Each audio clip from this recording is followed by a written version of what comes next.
Hi guys, today we're talking more about organizing our thoughts and to what purpose? Well, because humans are goal-oriented creatures.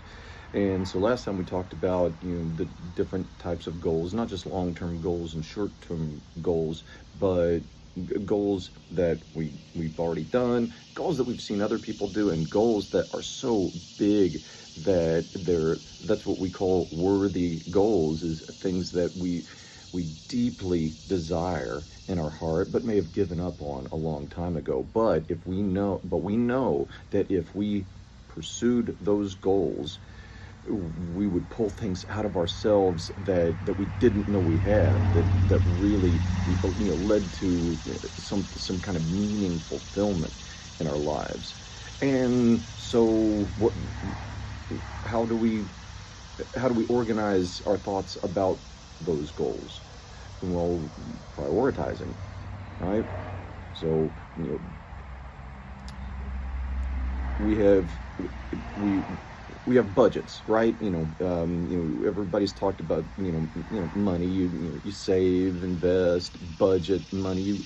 By budgeting money, we mean you give every dollar a job. Well, our time and our behaviors are the same way. You can't manage time. You can't make more of it. You've only got so many minutes in a day. So you give every hour a job. Just like when you budget, you give every dollar a job.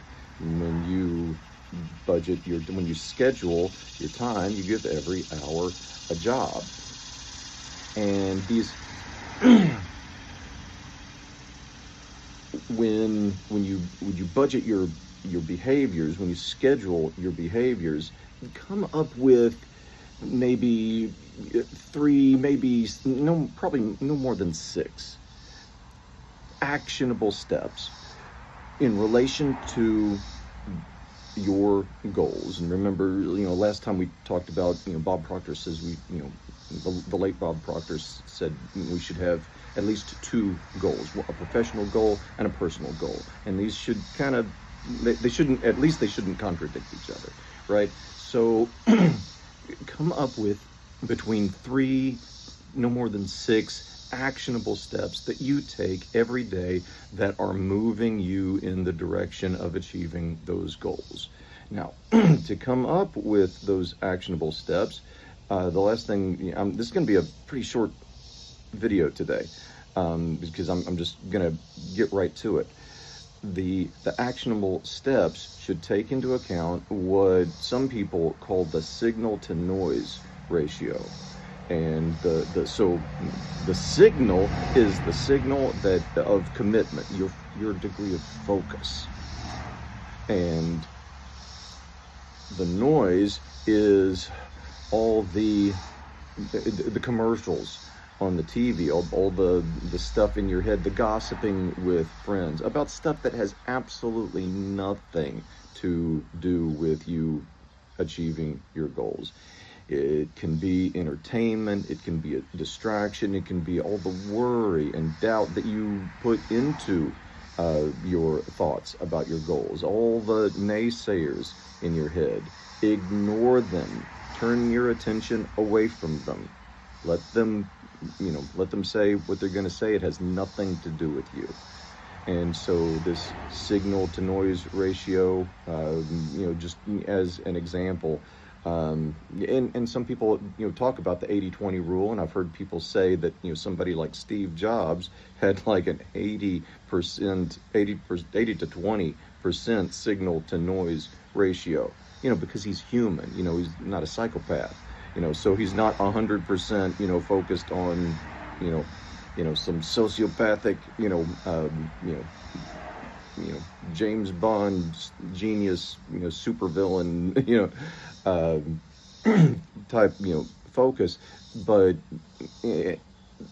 whatever, and you don't have to quantify it in those types of numbers.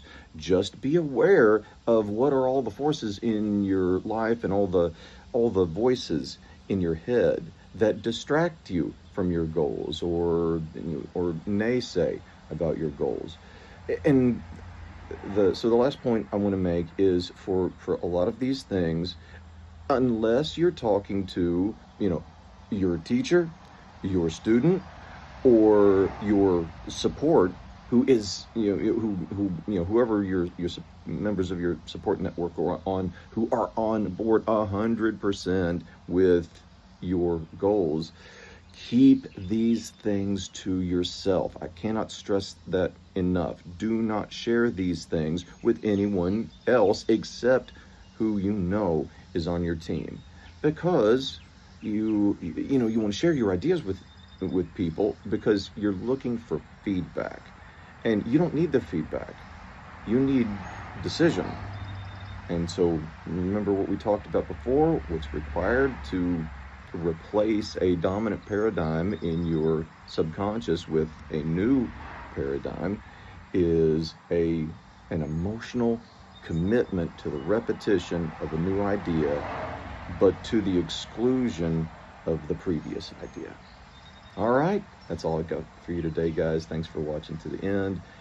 If this is helpful, share, like, subscribe, all that stuff. Thank you very much. Until next time, please have a wonderful rest of your day and be blessed.